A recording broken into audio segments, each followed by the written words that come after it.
नमस्कार दोस्तों, मैं राजेश दुधानी एडवोकेट आज आपके साथ डिस्कस करने जा रहा हूं। दोस्तों, अगर आपके ऊपर कोई व्यक्ति झूठी एफआईआर दर्ज करा देता है तो आपके पास में फिर क्या रेमेडी बचती है। दोस्तों, आजकल ये काफ़ी कॉमन हो गया है और देखने में आता है कि जो भी व्यक्ति थोड़ा सा भी प्रभावशाली होता है वो अपने किसी भी नज़दीकी व्यक्ति के ऊपर में, चाहे वो किसी भी कारणवश हो, झूठी एफआईआर दर्ज कराने में सक्षम हो जाता है। तो दोस्तों, अगर इस तरह की कोई झूठी एफआईआर दर्ज हो जाती है तो उस कंडीशन में आपके पास में क्या उपचार है, उसके बारे में मैं डिस्कस करने जा रहा हूं। दोस्तों, अगर आपके ऊपर झूठी एफआईआर दर्ज हो जाती है तो आपके पास में सबसे पहला अधिकार तो ये है कि उस झूठी एफआईआर के अगेंस्ट में आप सबसे पहले हाई कोर्ट में सेक्शन 482 सीआरपीसी के तहत जाके उस झूठी एफआईआर को क्वैश कराने के लिए पिटीशन दायर कर सकते हैं। दोस्तों, उस पिटीशन में आपको उस झूठी एफआईआर के अगेंस्ट में पूरे डॉक्यूमेंट्री एविडेंस होने जरूरी है। अगर आपके पास में उस झूठी एफआईआर के खिलाफ पूरे डॉक्यूमेंट्स हैं तो आपको दोस्तों 100% जो है रिलीफ हाई कोर्ट से मिल सकती है और आपकी जो एफआईआर दर्ज हुई है वो आपके अगेंस्ट में जो है क्वैश यानी कि कैंसिल हो सकती है। हाई कोर्ट के पास में सेक्शन 482 में इनहेरेंट पावर होते हैं। वो किसी भी तरह की एफआईआर को, अगर हाई कोर्ट को ऐसा लगता है कि ये गलत दर्ज की गई है और आपके जो प्रूफ हैं वो सॉलिड हैं, तो वो हाई कोर्ट जो है एफआईआर क्वैश करने के ऑर्डर पास कर सकती है। दोस्तों, ये तो हुई बात अगर झूठी एफआईआर है और आप सीधे हाई कोर्ट जाते हैं और एफआईआर क्वैश करवा लेते हैं। इसके अलावा दोस्तों, जब एफआईआर झूठी दर्ज हो जाती है तो आपके पास में जब लोअर कोर्ट में या सेशंस कोर्ट में चार्ज पे आर्गूमेंट हो रहे होते हैं, तो चार्ज पे आर्गूमेंट का मतलब यह है कि जब कोई भी आईओ इन्वेस्टिगेशन कंप्लीट करने के बाद अपनी रिपोर्ट कोर्ट में दर्ज कराते हैं तो वो सेक्शन 173 सीआरपीसी के तहत में कोर्ट के सामने पेश की जाती है।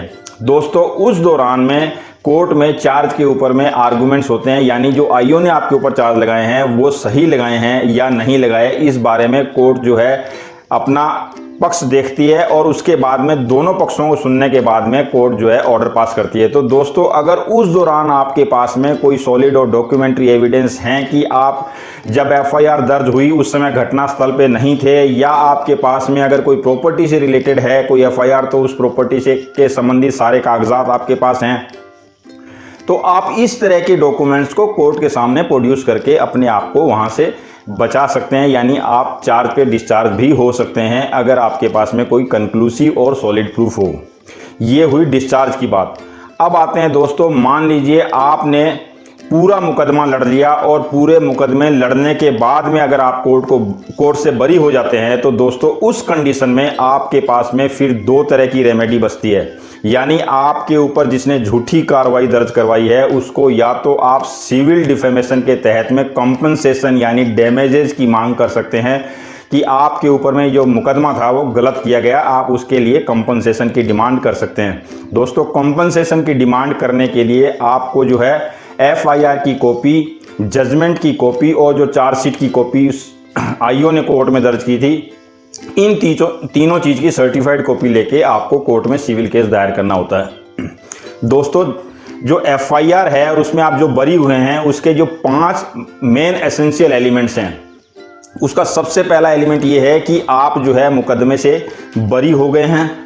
दूसरा, मुकदमा गलत किया गया था। तीसरा, मुकदमा जो था वो दुर्भावना के कारण किया गया था।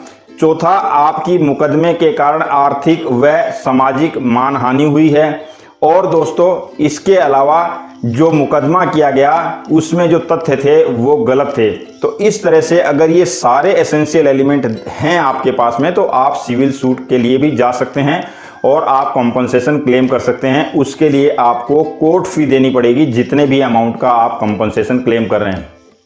अब दोस्तों, अगर आप उस व्यक्ति को सजा दिलवाना चाहते हैं तो आपके पास में सेक्शन 211, सेक्शन 182 और सेक्शन 500 आईपीसी के तहत भी रेमेडी है, जो आप क्रिमिनल कोर्ट में कंप्लेंट दायर करके झूठी एफआईआर दर्ज कराने वाले व्यक्ति के खिलाफ आप मुकदमा दायर कर सकते हैं और उसमें उस व्यक्ति को 2 साल से लेके और 7 साल या अगर ज़्यादा ही हीनियस क्राइम की अगर उसने कराई है एफआईआर, तो 10 साल तक की भी सजा का उस व्यक्ति के लिए प्रावधान है, प्लस जुर्माने का भी प्रावधान है। तो दोस्तों इस तरह से आपके ऊपर अगर झूठी एफआईआर हो जाती है तो आप जो मैंने बातें बताई है उसके तहत आप रेमेडी अवेल कर सकते हैं। आपके पास में सिविल और क्रिमिनल दोनों तरह की रेमेडी उपलब्ध है और आप उसका जो है उपयोग कर सकते हैं। तो इस तरह से ये था दोस्तों, अगर आपके ऊपर में झूठी एफआईआर दर्ज हो जाती है तो उसको किस तरह से क्वेश कराएं, और अगर क्वेश नहीं होती है, अगर आप उसमें बरी हो जाते हैं तो फिर आपके पास में क्या रेमेडी बचती है। उम्मीद करता हूं दोस्तों आपको ये वीडियो अच्छा लगा होगा। अगर अच्छा लगा हो तो इसको लाइक, शेयर और सब्सक्राइब करना बिल्कुल ना भूलें। Thank you very much.